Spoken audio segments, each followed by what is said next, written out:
Was able to get you over that concern of like, I don't want to be on camera. And now you're on camera frequently. Yeah, I think it just comes down to the mission, the end goal. And the end goal that I have for my brand and my business is to get more attention, right? Like you need attention in order to get business, right? So one way to get attention is video, right? Another way to get attention is written copy. Another way is a podcast, right? So like these are all just channels to get attention.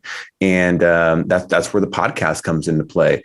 And then I also knew from enough other, people in my network, one thing that was very powerful, and I didn't really realize it until I got further along in the podcast game and I started to get on more podcasts. Like this is probably like, the 50th episode, 50th time I've been a guest on a show, is like, dude, you get better at speaking. You get better taking what's in your head and getting it out there. How many times do we find ourselves like, man, like I can't really put this into words, or like I'm having a hard time conveying this message, or I'm having a hard time saying what I really mean. And that just comes down to communication skills.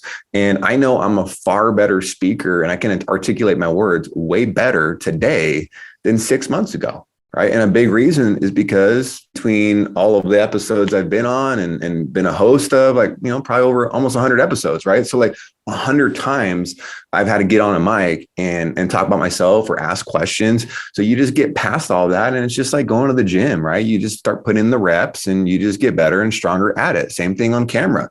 I went through this struggle a couple of years ago when I'd never been on camera before.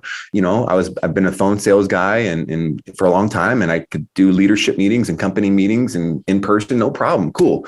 I get in front of a camera, and I just had to keep getting in front of a camera. And I had to get past the whole, oh shit, the lights are on, the camera's on. Who cares, right? It's just a freaking camera. So you just get past a lot of that. You said it earlier. We all have an imposter syndrome. For me, it was like, man, I don't like the way my voice sounds. Man, I don't like the way I look on camera.